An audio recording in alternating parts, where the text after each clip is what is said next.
Hi everybody, we're here at Nashville North Studios today to talk with Penny Beck, who is in our solo room. For our opening, we were lucky enough to have the music by M.Q. Murphy. For those of you who know Penny and M.Q., they're both from the Cape May area. So we're very fortunate to have them come up here all the way to Atlantic County and share their art and music. So this is Penny's bio. We have it here available on the wall.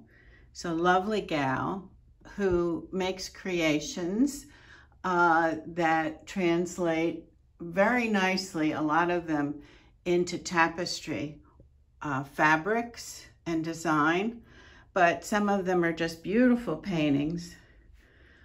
She uses a different method on many of the things. She has pastels and acrylics and I believe some pen and ink. And here's one that's called Green Mouse. Can you see the green mouse right in the middle? And it's a little hard to see sometimes with the lighting. Beautiful pieces, some large and some small. She loves nature, and she shares that love with us through her paintings.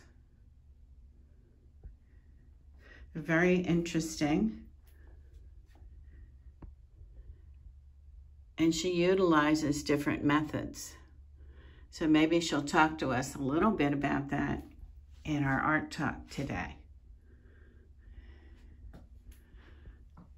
Several of the pieces have been sold to go to private collections, but some are still available. And there'll be a few here, even after Penny takes her works down, for you to see.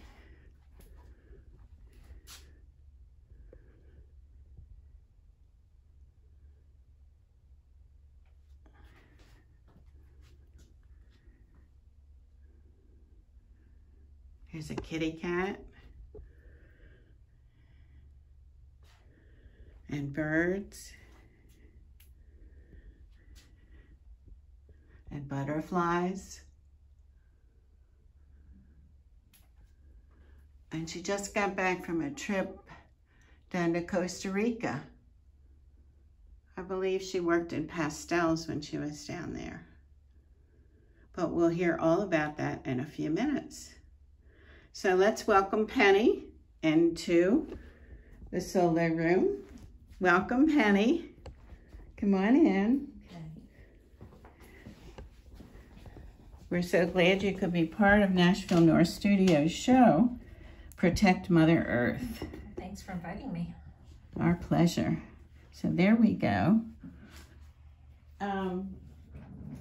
So Penny, you live in the Cape May area. I do, North Cape May. But you started out in another state. I originally am from New York State, upstate, around Seneca Falls, New York, which is above Ithaca, in the Finger Lakes area. I'm just going to try to straighten this a little bit. Okay. Camera woman Judy is challenged. Sorry, everybody.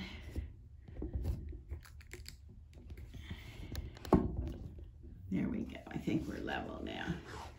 Okay, so the Finger Lakes area. We talked a little bit about what a great art high school experience you had and how you originally were intrigued by a very famous Pennsylvania artist and who also painted in Maine, right? That's true. Yeah, and that was? Andrew Wyeth. When I was in, I think, a senior in high school, we had to do a report on a contemporary artist. And I really didn't know about too many artists at the time. So I researched a little bit and I fell in love with Andrew Wyeth's work and just his whole philosophy about painting and, you know, the landscape and human figures. And I just enjoyed his work immensely. His work has a quiet quality. And I think we're all interested in work that gives us a peace or a sense of peace. True, true. You know? Yeah. Which your work does the same.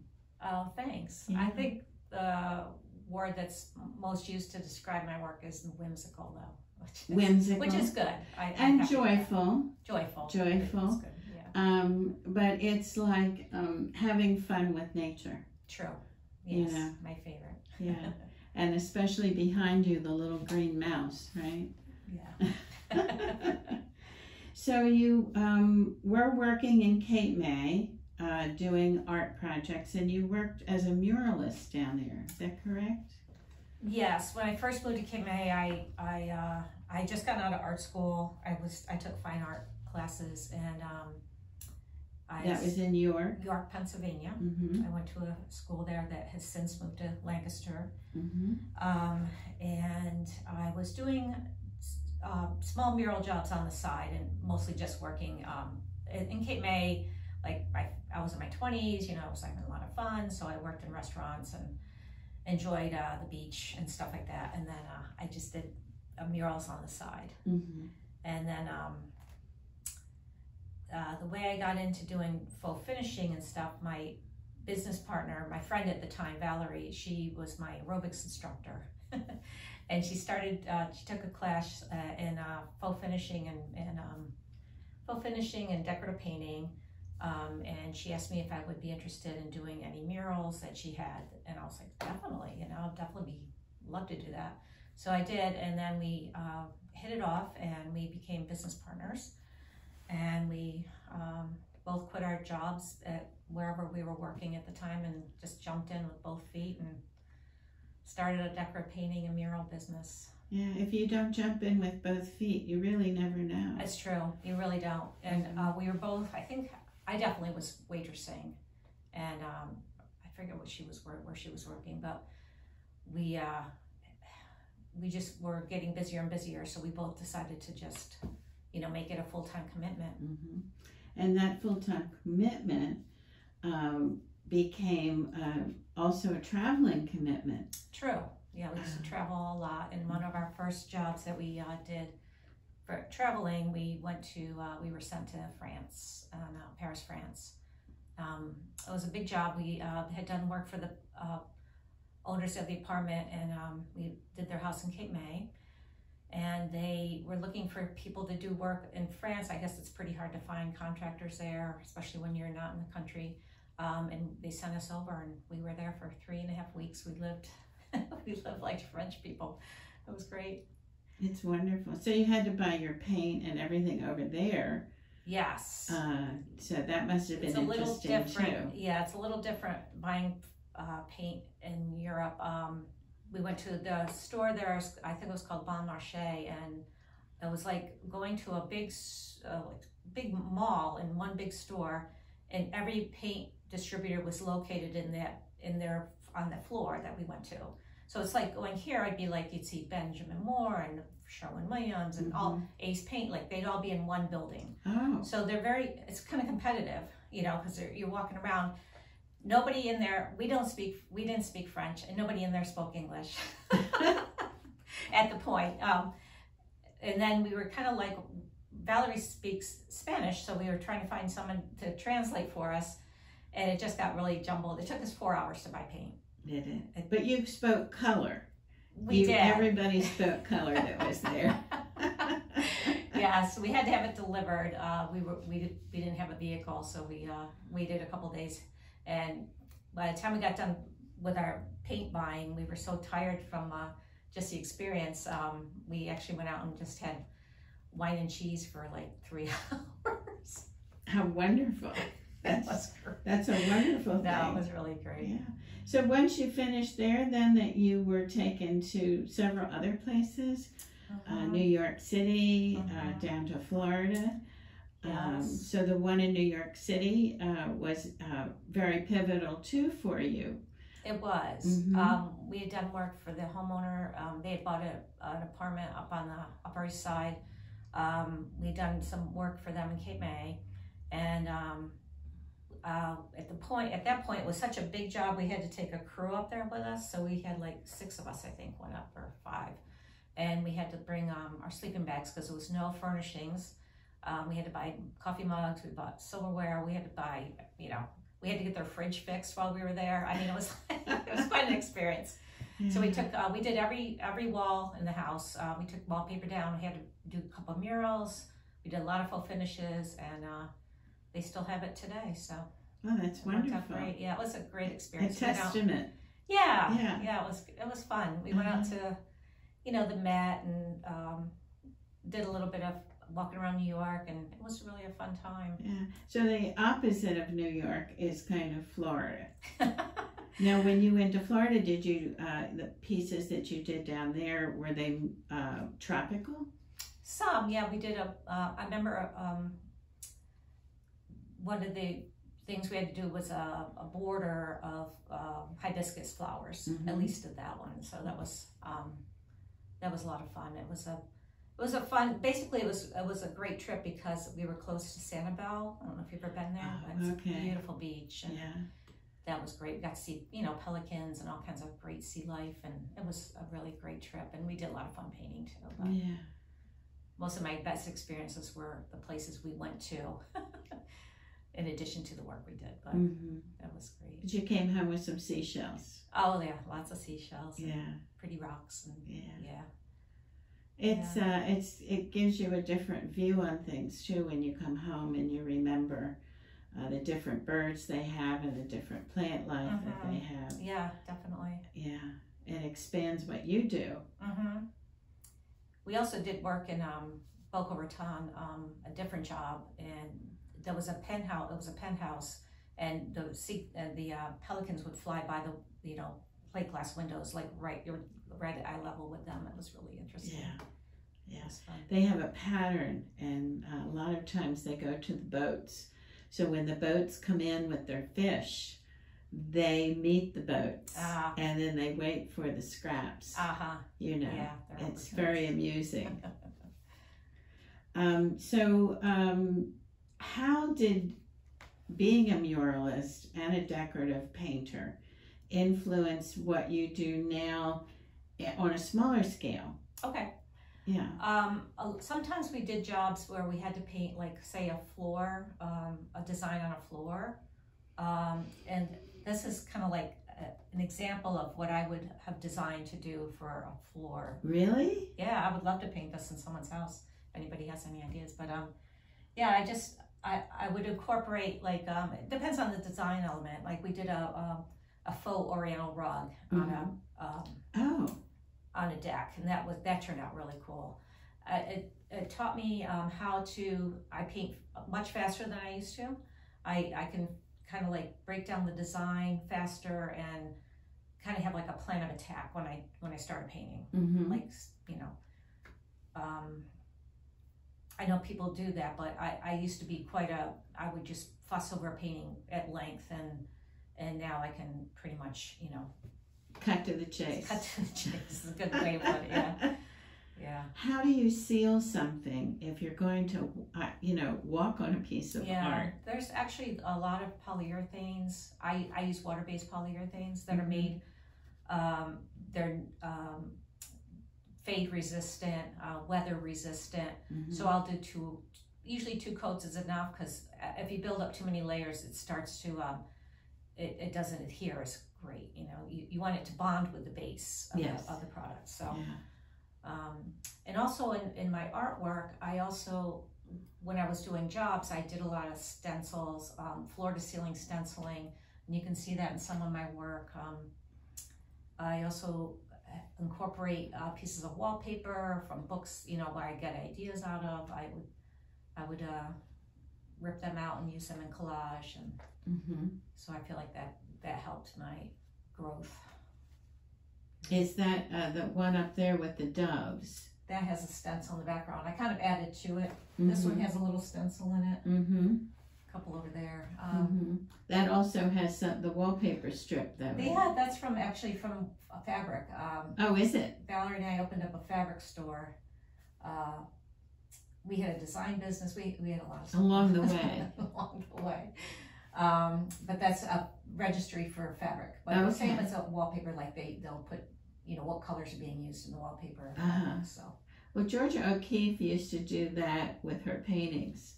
She would put a key card for every painting. I didn't know that. And she would put the colors she used. They have that at the Santa Fe Museum. Oh, I didn't know that. Yeah. Oh, that's interesting. Yeah. Huh. They have a research center there with it and all of her things that she did and how she did it. So, great trip if you ever want to go out there. Yeah, I've never been. I'd love to go. Yeah, you have to schedule that in advance. I bet. Yeah, but at any rate. So, obviously you find inspiration in nature. Do you walk on the beach a lot? Do you walk amongst trees a lot? I think in Japan they call it forest bathing. Oh, well, I do. I live by the bay, the Delaware Bay, so I ride my bike there almost every night when it's nice. Not in this kind of weather, and then there's a bike path by our house, by our place too. It runs from Lower Township up to Cape May Courthouse. Okay. And so you always see like snakes and turtles and birds. It's very, very peaceful up there on the bike path. I guess I walk a lot. I like to notice. Last year I did a whole series on abandoned houses in Cape May. I didn't paint them. I just took photos. But like I like to notice how people do their gardens or their feed their birds or things like that. And that inspires me. Wonderful. Yeah. It really is wonderful. And what birds, do you have favorite birds or favorite animals? Of course. I do a lot of tropical birds just because I like the colors. And my favorite birds are osprey, which I don't have any paintings of them right now, but. And they're here, they're in our region. Yes, kingfishers. Kingfishers. They're very cool birds. I saw one of those on Facebook today, and it had a little plume that seemed to come out of the side of its head. Oh, really? Yeah, like a feather that was over here, like you would wear on a hat, you know? Yeah, they're interesting. I don't know if you can see it. Can you see this bird? Probably not close enough. Okay, it's called a motmot. They, the tail feathers, they rip out the feathers going down the tail. It's a mating thing, but I just think the design of that bird is so interesting. There's one over there too. I don't know, tropical birds, like when I was in Costa Rica, we didn't see as many great birds as I was hoping for. Like they have toucans and colorful birds. We did see a couple of... when you were in Costa Rica? Yeah. We saw a lot of small songbirds, but it must have been like a paradise down there. Oh, it's especially after winter here. Exactly. Yes. I know, it wasn't long enough. It wasn't a long enough vacation, but it was. We went to a secret garden place. They had hundreds of different kinds of plants that you would have loved. Oh my gosh, her paintings. Yeah, it was beautiful. Yeah. Very inspirational. Yeah. Took a lot of pictures. Yeah. So next time you go back, you'll stay longer. Absolutely, like a month or so. Yeah. So that was was that an ongoing course that other people can sign up for? Or? I know the artist is from Canada. I don't know how she teaches down there, but she teaches throughout her name is Gail Sibley. She teaches throughout the United States, but she's a Canadian. So she, at this particular time, was offering a course down there. Yeah. Yeah, it was lovely. Well, that was a lucky find. It was a once in a lifetime. I went with 3 friends from art school, 3 women friends. Oh, from your days at York? Yeah. Wow. So, and they're all, we're all artists, so that was a really fun, like a little reunion and a little bit of, sightseeing and a lot of painting, so that was really great. Well, here it's really beautiful there. Yeah, you have monkeys? We didn't see any monkeys. I didn't get to see any now. But there are monkeys there, yeah. Yeah. So one of my friends from here, her and her husband moved down there permanently. Oh, wow. And built their home, and so she talks about all of those things. Oh, gosh. Sounds enchanting. Lovely. Yeah, you would love it. Yeah, for sure. So what is it that what's your next project going to be? You're going to be at Soma Gallery coming up. Yes, in June. Cape May. In June, I'm showing at Soma with Phil Courtney and another artist. I can't remember her name at the moment. Sorry. That's in June. The opening is June 11th. And I'll have 22 new pieces. Wow, you've been busy. Yeah. Really busy. And then after summer, will you be someplace else? Or are you going to take some time off? I'm going to take some time and explore some different mediums. I bought a bunch of pastels since the workshop. I haven't really had a chance to play with them. And I also want to play with alcohol ink. I bought a whole bunch of them too. So I just want to kind of jump into that and start like a whole new kind of feeling, you know, and maybe get away from the representational stuff for a while. Okay. Just for a little while. Yeah. Just to play Well, with you did have one little alcohol ink here, and it sold right away. Yeah, that was cute. Yeah, it was very sweet. Yeah. And it left the building immediately. Left the building. Yeah. So we were very excited about that. That was opening night. It was a lovely evening. It was a nice night. Yeah, it was. And MQ did a beautiful job. Yeah, he sounded great. He was outside playing. It was really lovely. And you had requested him. I did. And of course, we love him anyway. So I know. He's awesome. Yeah. We love to have him here. Yeah. So any other words that you want to share with anybody? If they want to see more of your work, is your studio at home? Do you have a website? Or unfortunately don't have a website. I'd like to actually get one this year, but I've had one in the past. I just haven't kept up with that. Well, sometimes artists, for free, you can share your work on Facebook. That's true. I do you share know, a lot things like that. Yeah, I do share a lot of work on Facebook and Instagram. I guess if anybody wanted to get in touch with me, they could contact you or whatever. Sure. I'm happy to share that information. Thank you. Yeah. So I want to say thank you so much for coming today. Your show's almost over, but if anyone wants to come in, they're more than welcome. And your work will be up until Wednesday evening. Okay. And then we'll be launching Tim Smith and Tim Faherty with Surf's Up. So that's, you know, opening summer, if you will, for us. Yes. Yeah, that's Memorial Day weekend. Oh, great. Yeah, so the 4th Friday. And we'll be having a fun time. So we hope everybody will want to come back. And we'll still have some of Penny's works here, right, Penny? 3 pieces. Right? Yeah, and so you can see Penny's work. And that's about it for today. Oh, thank you. Thank you to everyone for listening. And please like and subscribe and send us a message. We'll be happy to share it with Penny. Have a good day. Bye-bye.